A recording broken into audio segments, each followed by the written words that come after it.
doing a little healer tutorial for the Warden, just a real, hopefully brief. I've had people asking me for help with builds for quite a while now, and they always want to look at Alcast or other places that really just don't have a clue. So I decided I was going to make one.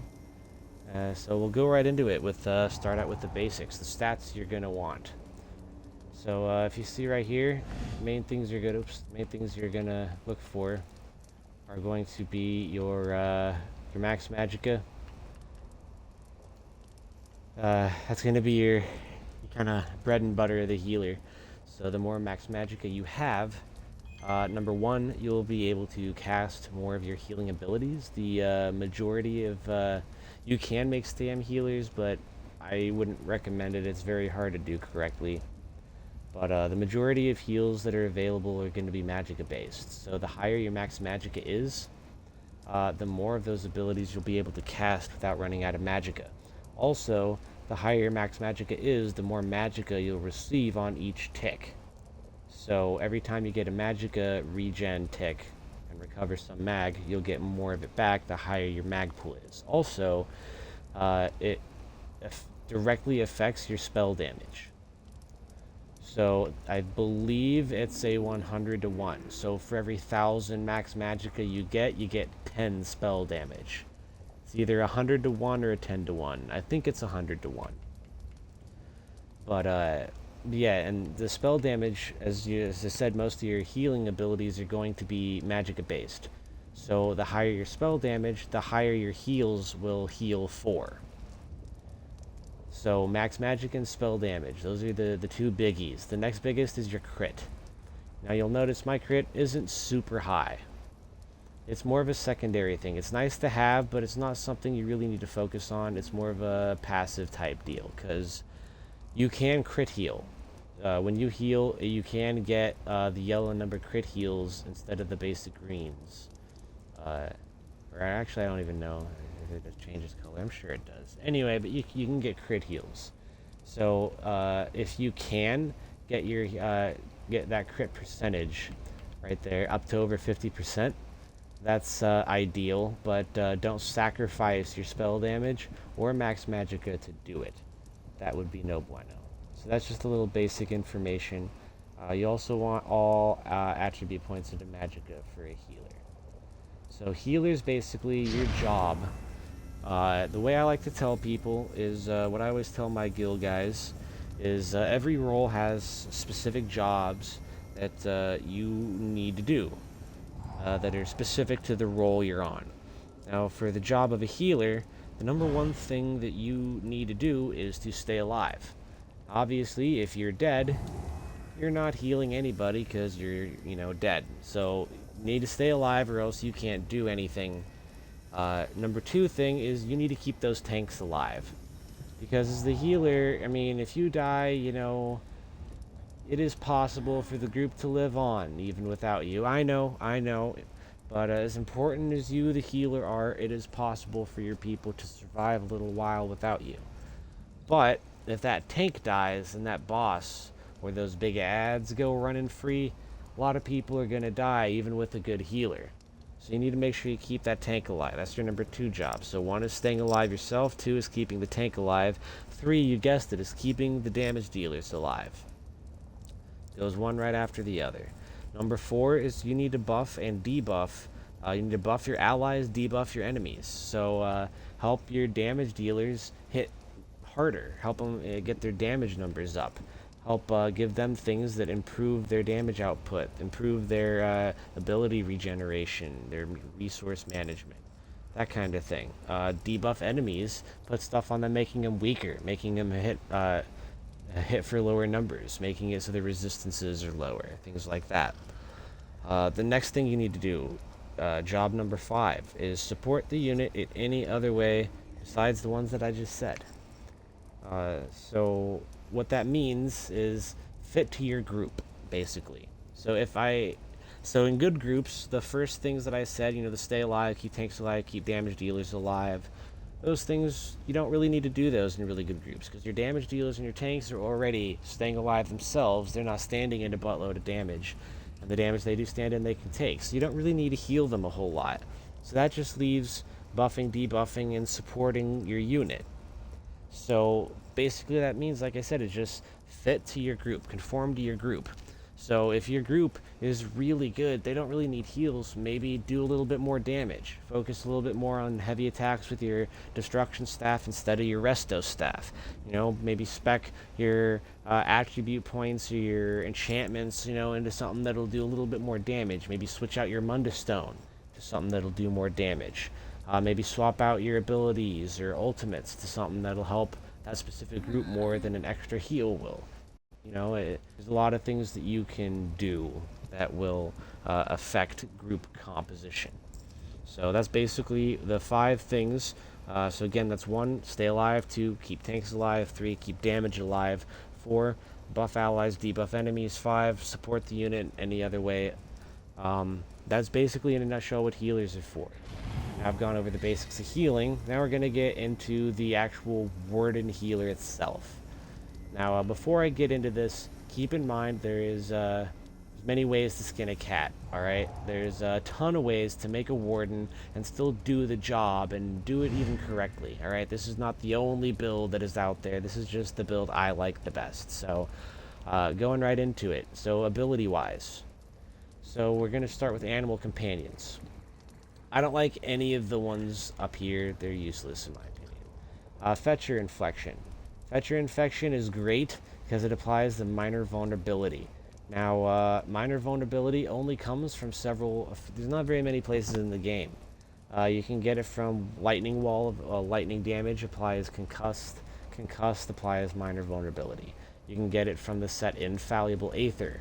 That applies minor vulnerability. Necros also apply it with one of their class abilities. There are a few other ways, I believe, that you can get it, maybe a couple sets. But there's only 2 classes that apply it with a class ability, the Warden and the Necro.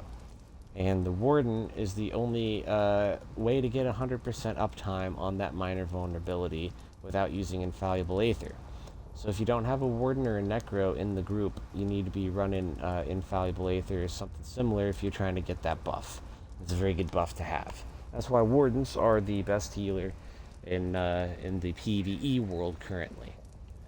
So, but Fetcher Inflection for that minor vulnerability.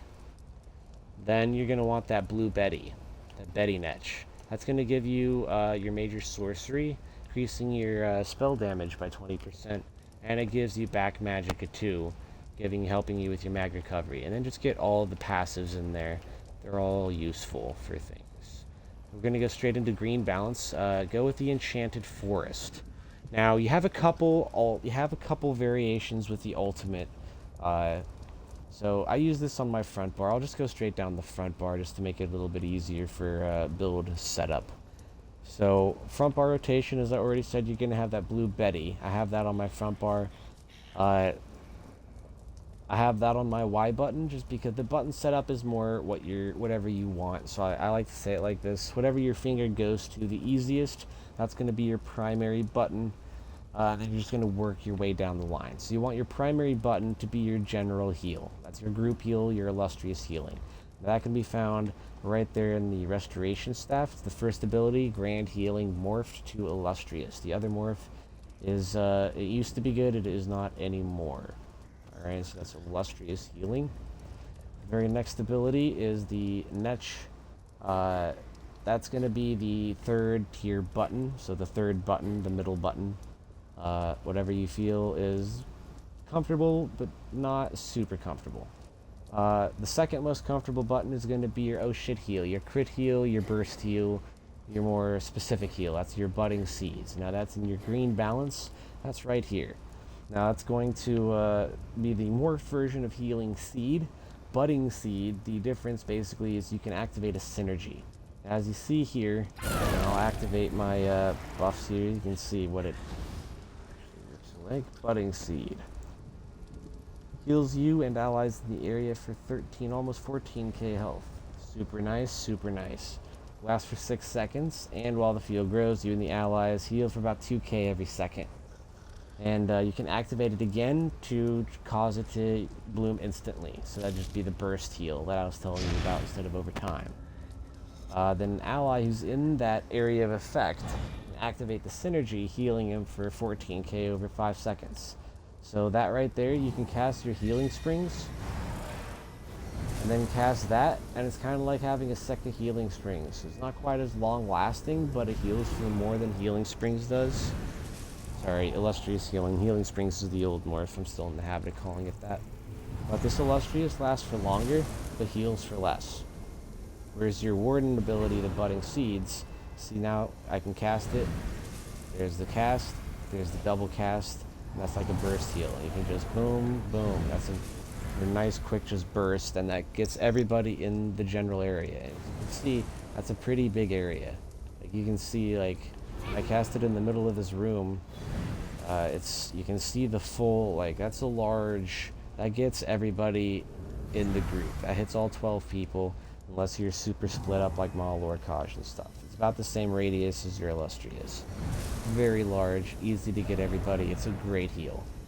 So that's why you have that and the illustrious for your main heals. Then you're gonna got your Blue Betty. Then you're gonna have your Ice Fortress and your Siphon Spirit. Now these are very important. The Siphon Spirit I'll get to in a minute. The Ice Fortress, that's your resistance buff. That's the class resistance. So what that does, that's going to give you almost 6k physical and spell resistances for 25 seconds, but that's not all. It also gives it to all of your surrounding allies. So all those damage dealers and your tank, if they're close enough, also get that buff, giving them major resolve, increasing their resistances. And you personally get minor protection, reducing your damage taken. So that makes you more sustainable, and the people around you, it prevents them from taking as much damage, making your job and their job easier. So the next thing we're going to look at is why we have that on the front bar, why we have this netch on the front bar, why we have all these things on the front bar. So why Illustrious is on the front bar is that's your main heal. You have to have that on the front bar because you're using your restoration staff for your main hand. You can't use that ability on a destruction staff because it's a healing staff ability. It's that simple. You have to have it on the bar that your healing staff is on, which is the front bar. The netch. Now, if you come down to animal companions, look at the passives. Now, that one, not as helpful, but it's nice. This one right here. When you cast animal companion's ability while you're in combat, you generate ultimate. That means you cast ultimate more often, and as I said, you're going to use... I use the healing ultimate, the forest, so you can heal people more often. That's great. You want that as a healer or a tank. You want to get ulti-gen is always good, even on damage. Ulti-gen is great. So then this passive increases your magic and stamina recovery by 12% just by having an animal companion ability slotted. So just by having it on your bar, you get a 12% increase to your recovery. Then, if you have it slotted, you also get an additional 2% bonus for each one you have on your bar. So since you have that on your front bar, you get a 2% damage increase, and that also increases your healing done. Damage done and healing done are pretty much the same stat-wise. But even if it is just damage done, that's still a buff. Every time you heavy attack, all your passive damage is still going to be increased, making your job and everyone else easier because the fights will be that much shorter, even if it is just a little bit of damage. So the next thing is, why do we have Ice Fortress on our bar, on the front bar instead of the back? Well, increases your chance of applying stuff just passively from this skill line, which is why I was saying you want an ice staff to one of my friends just here a little bit ago. I was running him over what you want for your back bar destruction. You want an ice because of this passive right here. Increases your chance of applying chilled by your Winter's Embrace abilities. So every time you use it, it helps with that. But enemies and allies who've recently been chilled take 10% more critical damage and healing from you. So like I just said before, if you deal a little bit more damage, that's going to make that dungeon or that trial shorter. That fight is going to be less intense and shorter.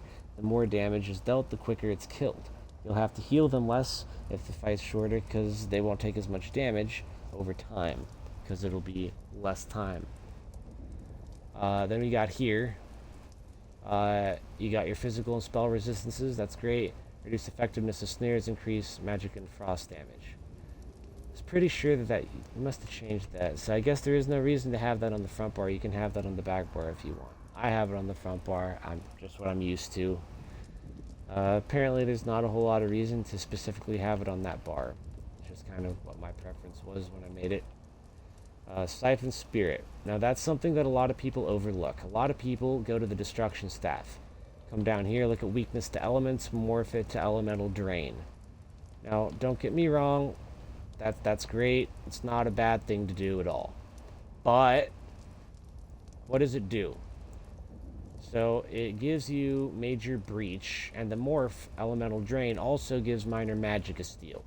Well, Major Breach is also applied by the tanks and the Sword and Board. They already get that buff.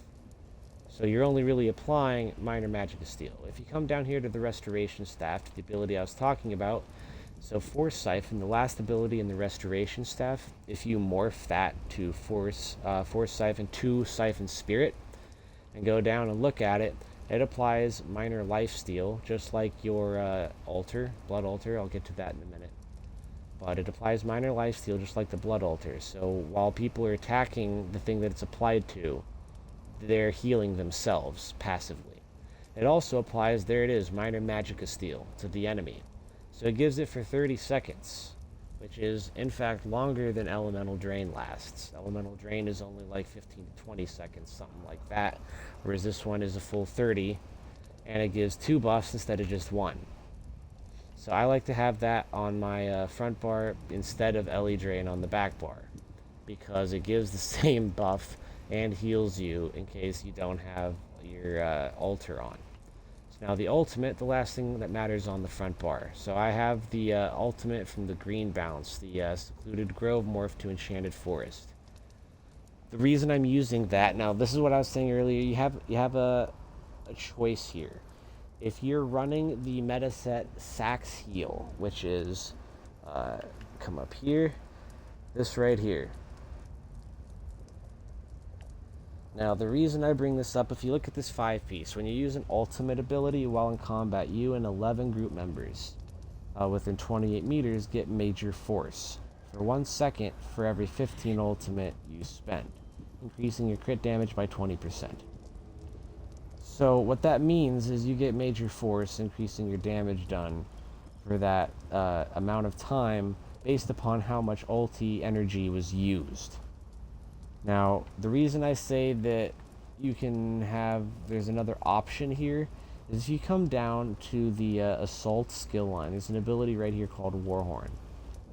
Now, when you morph that to Aggressive Warhorn, that also gives you that major buff, increasing your critical damage. However, this only lasts for like 10 to 12 seconds on the morph. Now, the buff here that it gives you to your max magic and max stamina does last longer, so don't get that confused. It's the major buff that we're looking for that's the big difference maker. It's this major force that you're getting that you want. Now, when you use that with the Warden, and you combine that with this, not spell power, do I not have, there it is, Yorvolds. So when you have Yorvolds on, while in combat, increases the duration of your major buffs and minor buffs, and damage shields you apply. But it's mostly the majors and minors that you use it for. Now, the reason that you do that is when you combine this Yorvolds with the Sax Heal, it increases that major that you get. The major force that you get, the timer on that is increased. So instead of being capped at around 35 seconds, it goes up to around 45. Every time you cast a full ulti is 500 energy. So whenever you cast that, you'll have about 45 seconds of that 20% increased critical damage buff, which is huge, especially in endgame. So since that works with any ultimate, you don't have to rely on that Warhorn. You can use whatever ultimate you want. So the best ones to use are these two, your Barrier and your Enchanted Forest. So the Enchanted Forest everybody inside of it is going to heal over time, and you generate ultimate off of it, making it so you can cast that again. It's just a really useful thing to cast. Then over here you got your barrier. Now barrier is, if you're not a warden or a necro, this is going to be your main ulti probably for your healer. Unless you're running a warhorn build, in which case you'll be running that instead. But if you're running Saxiel, you'll want to run barrier. This one gives your allies a damage shield. I don't have, oh, I do have it morphed, cool. I don't really use this a whole lot. I use Forest mostly because I generally can just heal through whatever damage people take. Except for a couple trials like Kind's Aegis on the last boss with the lightning. Barrier is so nice for that. And pug groups on Hellraw, it's really nice. But just in general, it's good to have on your back bar anyway. Just for those shit moments. So what it does, like I said, it gives you that damage shield. Now this one gives you your nearby group members a ward that absorbs 30k damage for 30 seconds. It also heals you and your group members for 20k over 15 seconds as well. So that's just really nice to have in case you need it for, you know, harder content, help keep your group alive. Sometimes this enchanted forest just won't be, I mean, sure, heals are nice, but sometimes you'll need this to just prevent you from getting one shot. So that barrier comes in really handy. So that's why I use these two for my main ultis. I use the enchanted forest most, so I put that on my front bar. And because your green balance abilities, right here, when you heal an ally with a green balance ability, you gain magicka, whichever is lower. So that's any time you heal, so you get your magicka back. And if you heal someone who's lower, it gives them a nice buff. Increase healing done if you have something slotted. So because I have the seeds and the ulti, I have a 4%. So that just increases my general healing done. So that's why you want all the passives generally in your class-specific traits, because it'll help you no matter what you're doing. Even if you're on a damage, that increased healing when you're doing stuff will still help. But yeah, that's basically the front bar setup. So then the back bar is going to be similar to most other healer back bars. So you're going to have the Fetcher Infection for that minor vulnerability. Now that also gives you the buff from the pets, like I was saying before. Now you're also going to have the, ooh, I have the wrong morph for that. Oh no. You're going to have the Elemental Blockade. Wall of Elements morph. Elemental Blockade. That's going to give you a wider buff radius for that wall. So that you'll be able to hit more things with the enchantment. I'll get to that a little bit later, but the enchantment on that back bar is really important. So the next thing is going to be the Energy Orb. Now that's this right here. That yellow ball is so nice. Now you'll hear a lot of people who play on Templars tell you that, oh, you need shards. No. Orbs is better than shards, and here's why. When you cast that, that heals everybody in the radius. You see those little tentacles that are coming out to me? Those hit everybody that are in the radius, and that radius is pretty long. Like, it hits me even if I'm way over here. See that? The little tentacles are still going. Still going. Now they're gone. But that ball just passively heals as it floats. And when you cast that, other people who are nearby can activate a synergy on it, just like the Templar shards. The only difference is the Templar shards, only one person can synergize per shard. If you look at the Energy Orb here, there's no cap on how many people can synergize an orb. You cast one orb, everyone who is close enough to hit the synergy can hit it. All 11 other people in your trials group can synergize your one orb. So you cast one ability, everybody gets that synergy, instead of having to recast. So that helps you with your sustain. Also, that orb keeps floating even after it's been synergized, and it keeps healing people. Now, in addition to that, that synergy from the orb also gives you resources back. So in addition to this orb just floating through passively healing people for almost 2k health a second, you can also get health back. And now if you see here, it gives about 7k health back on the synergy activation, and it restores 4k magic or stamina to whoever activated it, whichever maximum is higher. So if you're a mag, it'll give you the mag. If you're a stam, it'll give you the stam. Now, if you go and look at the Templar Spear Shard, it does give you maybe 1k resources more, but it's on the same timer that the Orb Synergy is on. So if you activate the Shard, you can't activate the Orb, and vice versa until that timer on the Synergy is gone. And then you can activate either one again. So in general, you would want to have the Orbs. Orbs are just going to be better. They heal more, and they give about the same amount of resources back. So just in general, it's a better to-go. And the synergy is nice, and the heal is nice. Everything about it is just really OP for healing. So remember me mentioning the Blood Altar earlier. That's this right here. Now, the Blood Altar and this Energy Orb, they're both found in the same skill line down here in Undaunted. This Blood Altar is the very first ability. Now, that looks like this. Now, the reason that you want this, the reason that it's good, is because, again, it gives you that synergy. But, from the Siphon Spirit, remember how I said the Siphon Spirit gives you that minor lifesteal, and the Blood Altar also does? This is what I was talking about. See, it gives that minor lifesteal to any enemy in the area. So, whereas the Siphon Spirit is limited to one target, this Blood Altar is not limited to one target. So as long as there's a Blood Altar down from somebody, you only need one Blood Altar. That being said, you don't use it for the lifesteal as much as for the synergy. Now, if you look at the name, I have the Overflowing Altar Morph. The reason for that is allies in this area can activate the Blood Feast synergy, healing for 65% of their max health. They activate that, and that heals them almost all the way up. That's really nice. So if you're feeling a little lazy on ad pools, you don't want to cast Ellie Drain or Siphon Spirit on every single ad, you can cast this, and that'll heal them. And then you can just throw the synergies out, that'll give them their resources back. Then while you're doing that, then you can go back and cast your Siphon Spirit on everything for the minor magic steal if you want, depending on how fast the group is at burning the ads. Then when you get the bosses, you're going to be using that Siphon Spirit on the boss, and you're just going to be using that Blood Altar and be putting that down so just the tanks and other people can synergize it in case they have a no shit moment and take a bunch of damage suddenly.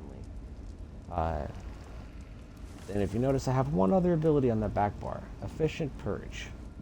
Now, unlike the Necro, the Warden does not have a group purge. Now, what a purge does is it essentially expels a negative effect, up to 3 of them, from you and surrounding teammates.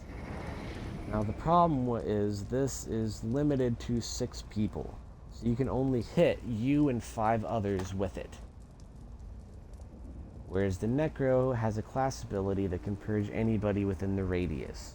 So it's a little bit more efficient. But this efficient purge is the next best thing. So the reason you want the efficient purge is because that reduces the cost. You'll notice the cost is almost 5,000 magicka. Look at all the costs of the other abilities. Orb, 3k. This one, 3.5k. This one, 2.5k. Your Illustrious Heal, 2.5k. Blooming Edge doesn't cost anything. Budding Seeds, 2k. Ice Fortress, 3.5k. That's expensive. Like, that's still not even 1,000. I mean, that's over 1,000 more than the most expensive thing you have. So that Efficient Purge, if you had the other morph, it'd cost even more. So you need to have that at the lowest cost possible. Now, you're not going to need to cast this in very many situations. There's not a whole lot of things that you can't just heal through, or that are even purgeable in the first place. Because there are some negative effects that you can't purge. But it's still a good thing to have on your bar, just in case, because you will need it for probably about half of the endgame content. Not, just situationally, not like all of it, but about half of it has some sort of purge at some point. That's including dungeons and trials. But that's basically the back bar. I already went over the barrier. So again, front bar, that's your main heal Illustrious, your Netch, your Budding Seeds, your Ice Fortress, Siphon Spirit, your Enchanted Forest, or your Warhorn. Back bar, your Barrier, your Purge, your Altar, your Orb, your Unstable. Have the wrong morph for that, damn it. I need to go morph that. But your Blockade of Elements, and your Fetcher Infection. And that's basically the ability setup that you're going to be using for healing. Now for gear, now you notice when I went in, I had a bunch of gear, even several things golded out, as you noticed when I was in the chest. Now the reason for that is all healer gear is situational. Now if on this character, if I go in and I'm running with a Necro, well, the Necro's best in slot gear is the same as my best in slot gear. We should both be wearing this Yorvolds with Sax Heal. That's best for Necros too, because of their Colossus. So, Yorvolds and Sax Heal is good on both of us. Well, you can't give the same, I mean, sure, that's going to help, but I mean, normally you want both healers wearing different sets to kind of balance each other out, so you can give different buffs and things to help the team more. So if you're both wearing the same sets, you're not really getting the full benefit from having two healers. You essentially might as well only have one healer buffing twice as often. It's really no difference. I mean, while that is helpful, it's not as helpful as other setups. But again, that really fits into the fifth role of the healer. Do whatever you need to do to fit the team the best. So, say I'm with a Necro, and they don't have another set that they can run. Well, you really want to have a Spell Power Cure in the group. And the only reason I would change and take off a Sax or a Yorvolds is if there wasn't a Spell Power Cure in the group. Now, what that means is this right here, Spell Power Cure. That's a set. Now what this does is you get your Maxima Magica, Recovery, Maxima Magica spell damage, and then when you overheal you or anyone else who's a friendly, you give them Major Courage, which increases their weapon and spell damage. Now that can only be applied from two places as far as I'm aware. You get that from the other set, the other armor set called Olarime, or just called Olo for short. It drops in the Trial Cloud Rest. But that only affects 6 people per tick. This can hit anybody. So Spell Power Cure is just a little bit better. So for a Warden, you're mostly just going to stick with these two for your body sets. And if nobody has a Spell Power Cure in the group, and there's somebody else running Sax and Yorvolds, might as well just swap to that Spell Power, because that buff is really nice. It's definitely more helpful than the Yorvolds is in those situations. It's better to have a Spell Power and 1 Yorvolds than 2 Yorvolds and no Spell Power. For sure, nearly 100% of the time. Now I also have Stone Talkers, just in case, just as an alternate set to swap out. You never know. That's another really good endgame set. Now the sets I have on here are all endgame trial sets. They're not really things you can get as a starter newbie. Spell Power Cure here it's one of the first DLC dungeons you'll unlock. You can farm it in there on normal.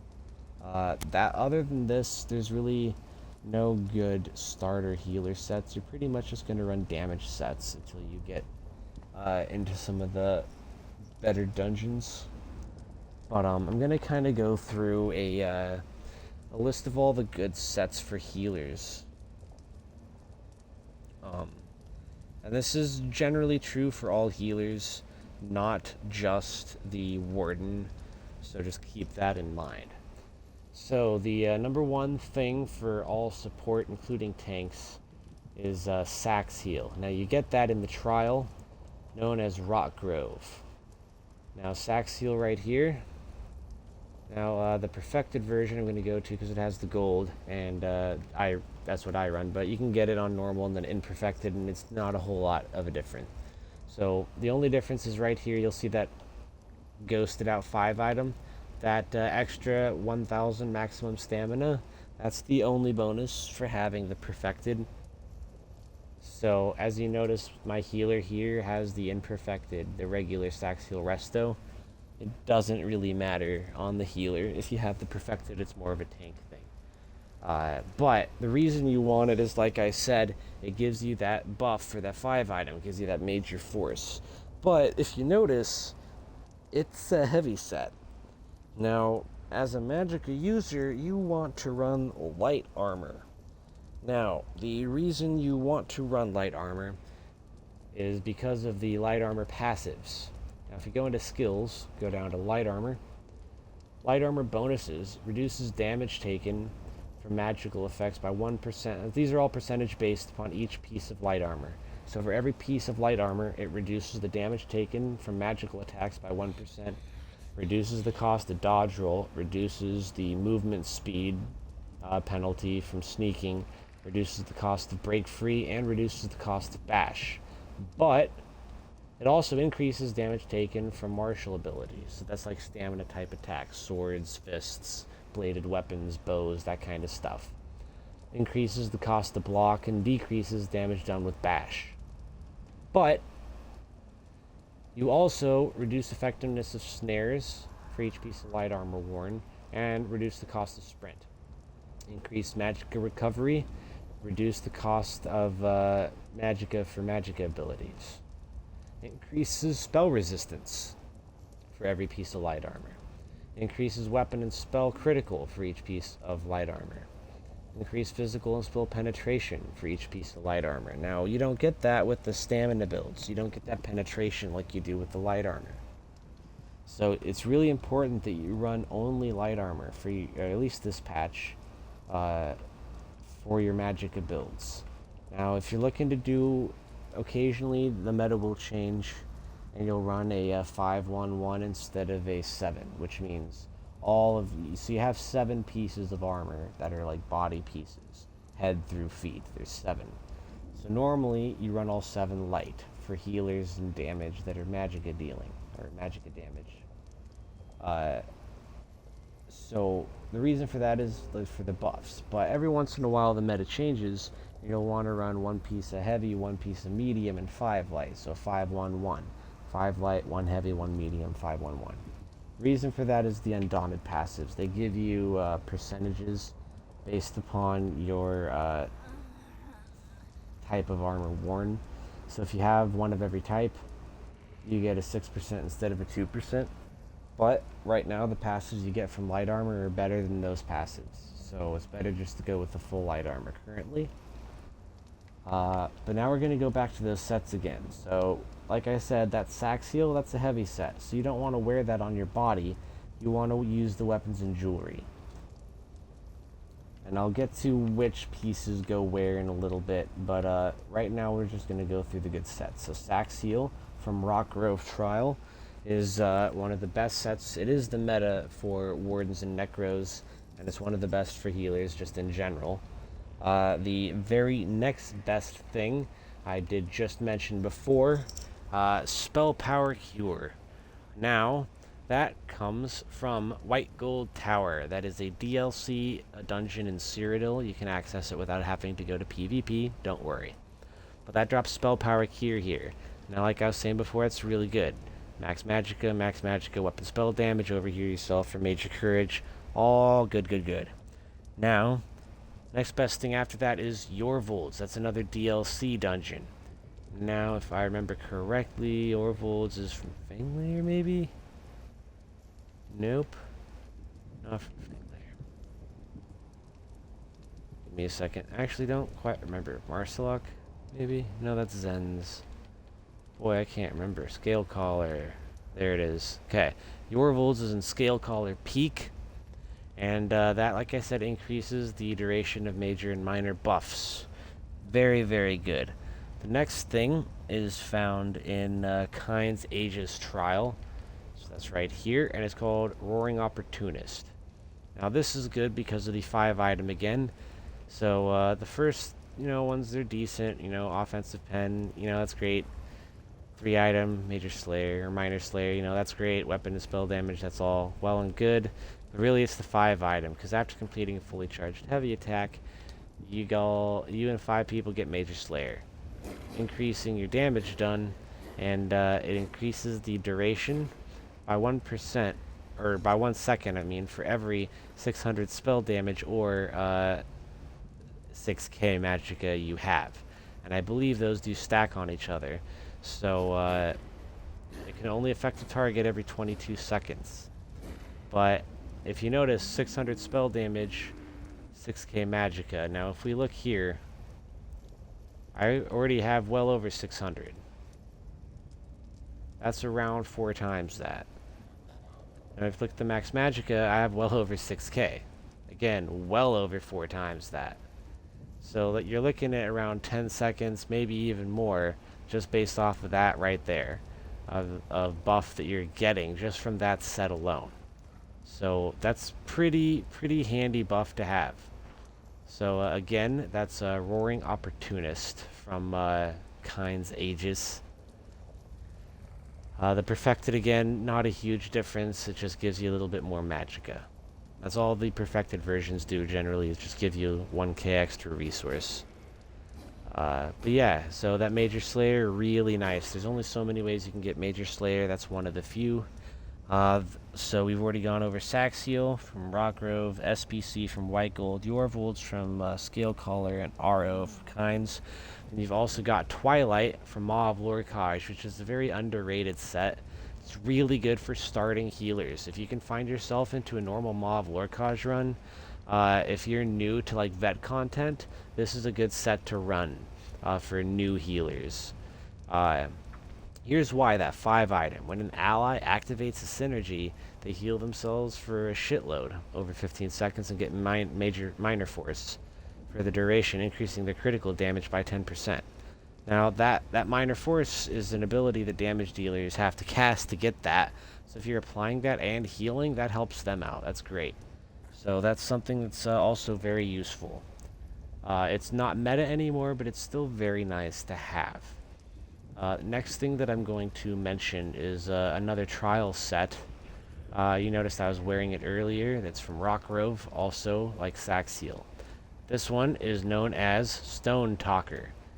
5-piece on this, a fully charged heavy attack places Soul Bomb on your target. It charges as the target takes damage. After 10 seconds, the bomb explodes, restoring 5% of the damage received. Adds stamina and magicka, up to 2k each to 12 group members. So basically that's just the regen set. It helps your group members keep their resources up so they can deal damage more consistently. The next one after that is another dungeon set, a DLC dungeon. This one comes from Vaults of Madness, I think.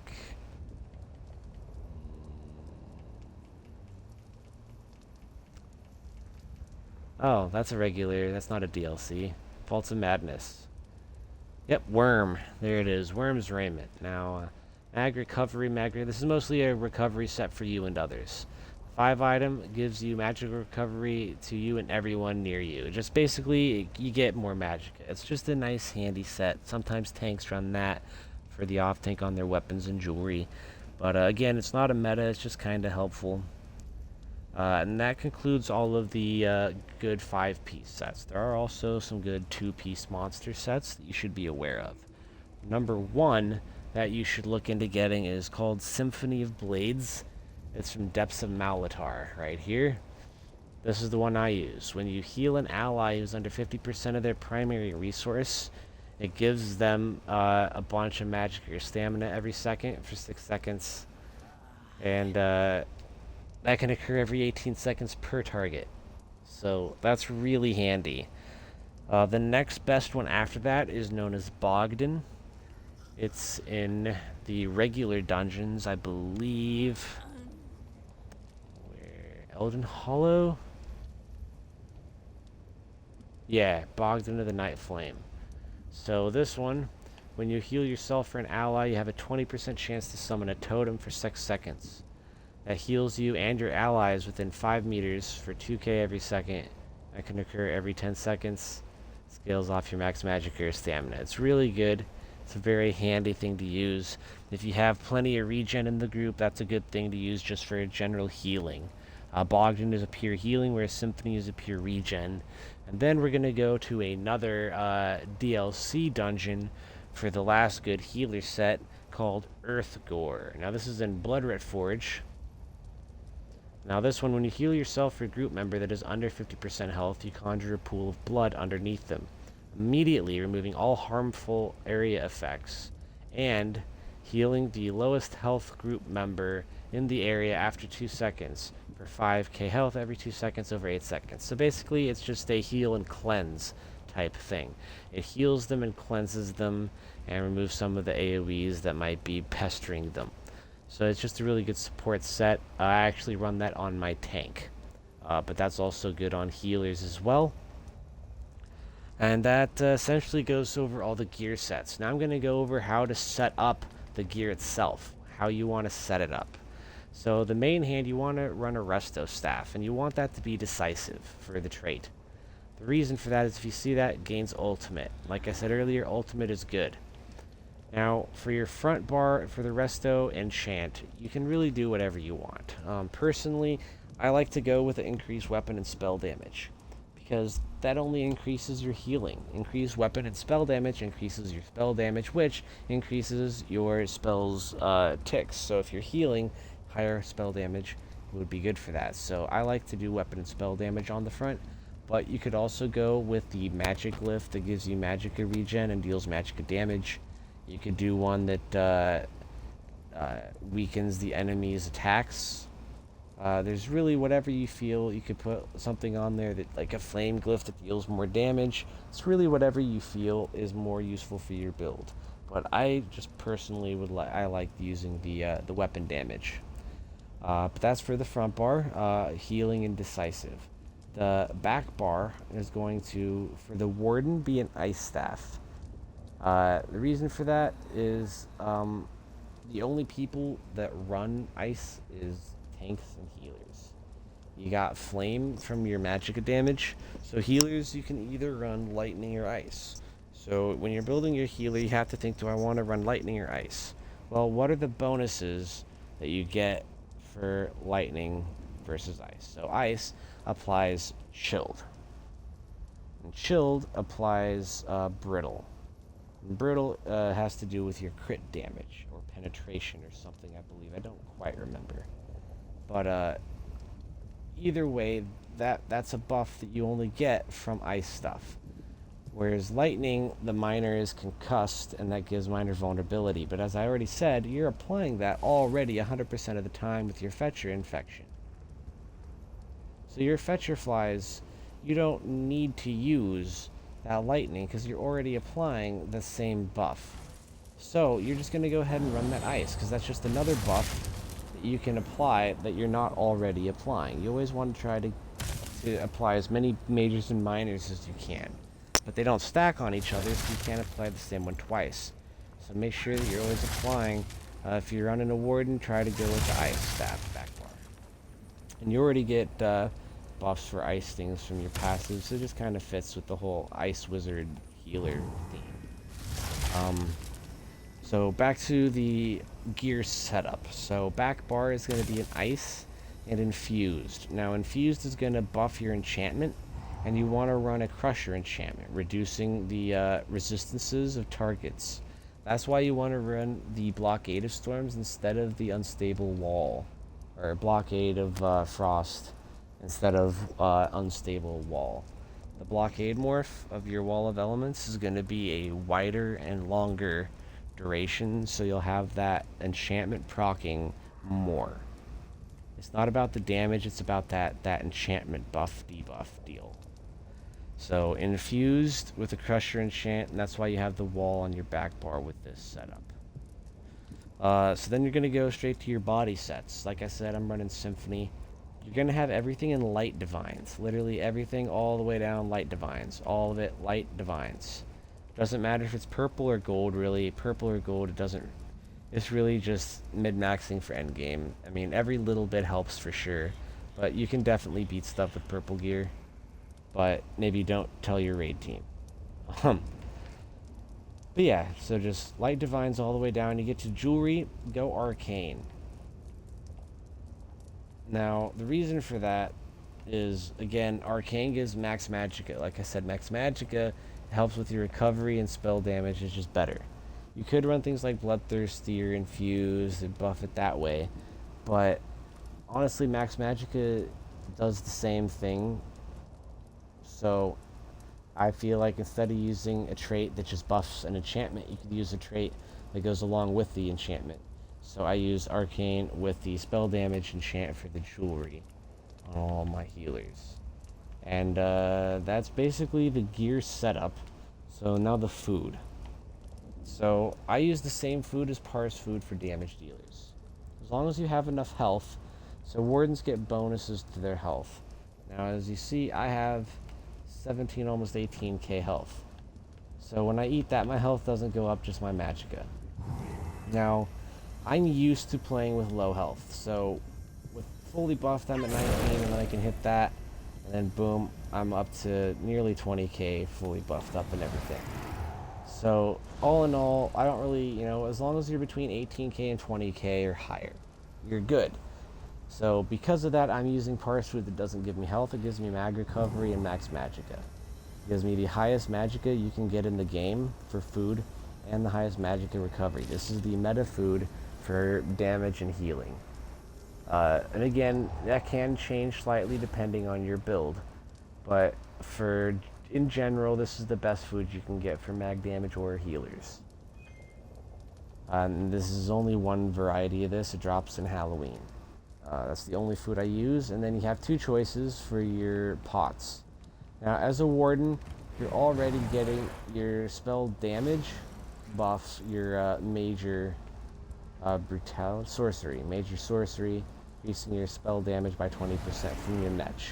What you're not getting is an ability from the Mages Guild. I don't have it, but it's called Inner Light.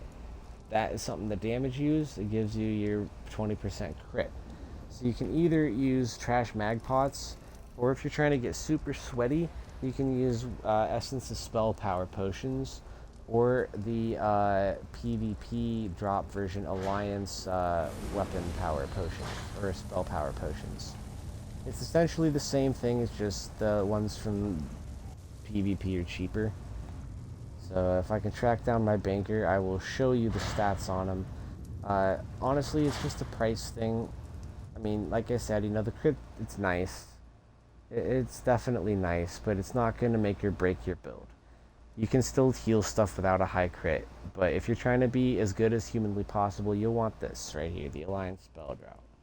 I'm going to give you your major intellect for magical recovery, your major sorcery, and major prophecy. So that's that extra buff there. So you can use these, or you can use just the regular magicka pots like I'm doing to be cheap and lazy. But again, it's better to use the Alliance spell pots. Those are the best. So that's food, potions, gear, ability setup. The only thing that's left is your CP. So the only thing that really matters as far as the CP for PvE is your blue tree. So we're going to go to the blue tree. Now the way you're going to set this up, now since I'm max CP, it's a little bit easier for me because I can put points into just kind of willy-nilly wherever I feel like putting them, because I have plenty of points. So points isn't really a problem for me, but you're going to want to spec into some specific things first. So as a healer, of course, you're going to want to use healer stuff. So max magicka right there, that's good. You want to max that out as soon as you can. Next thing is this one right here. Max stamina. That's going to help you with blocking, dodge rolling, running around, healing people. Then this one right here, critical chance. Those are all good, and you don't have to slot them to use them, so those are all good things to put your points into when you're new to healing. Those are like the best things to put your first points into. After that, you're going to move down here into this little pool, and over here into this pool. So since this one's bigger, we'll go into that first. These are all just passives. You don't have to slot. Penetration, that just helps with your damage. Magical status effect, that has to do with those brittle and minor vulnerability, that kind of stuff that I was talking about from the destruction staff. This just gives you weapon and spell damage. It's nice. Over here, martial status effects, that's not so helpful for healers, but here, weapon and spell damage, that is. It's only to martial attacks, but that's like your bashes when you're bashing enemies. It'll deal a little bit more damage because of that passive right there. So, now we'll come down to this little bubble. You'll notice some of these I don't have, like it was same with the last one. Some of these I don't use. If you look at them, see at the top it says add to champion bar to activate, whereas this one doesn't have that. That's what I was talking about, a slottable. These don't have to slot, they're just passive. Whereas these, you all have to slot them in the little bar up here at the top with the little bubbles for them to activate. But this one you don't. Then you're going to come up here. These are going to be your main CP things, okay? You're going to have right here, Focused Mending, increasing your healing done with single target heals by 2% per stage. So that's your oh shit healing, your synergies, things like that. That's the least amount of heals you do in PvE is your single target healing. But it's still nice to have that just because you're a healer. So then over here, increase healing done by area of effect heals 2% per stage.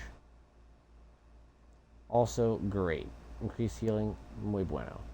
Now, increases your healing done with healing over time effects. That's another good one. Now, these two are must-haves. You have to have these on your healer if you're a healer. Those are the two most important ones. This one right here, you can swap this one out with your damage ability over here. So, where is it? No. Where? I'm not finding it. There it is, that one. This one right here. You can also use this one instead because it increases your crit healing done. So you can use that instead of the single target heals because on a Warden, it's different with Templars and Sorks and things, but on a Warden you don't really have any single target heals. It's just synergies. So you can swap that out if you want. Then over here is the next one. Healing a target under 25. Now this is another one that you don't really need. It's just something I use. So if you wanted the best setup, would probably be this one, this one, this one, and this one over here. You don't really need this so much. Like I don't have this one slotted. I just have the points into it just because I needed to put points somewhere. Honestly, I should just take those, put them over into here.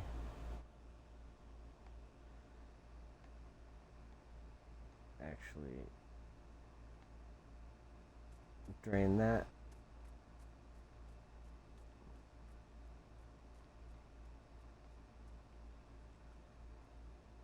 There. Alright, but these two you have to have. Those are the biggest. This one, don't even need. This one is more of a tooltip. If you want to use it, you can. This one is probably the third most useful along with this one over here. So if you're going for just a general setup, I would use your Fighting Finesse with your Soothing Tide, your Swift Renewal, and your Focused Mending. Focus on those things. You can mess around with them later if you want and change them up. But those would be your main CP deals. But yeah, that essentially finishes out the build for the Warden. Thanks for watching. I hope it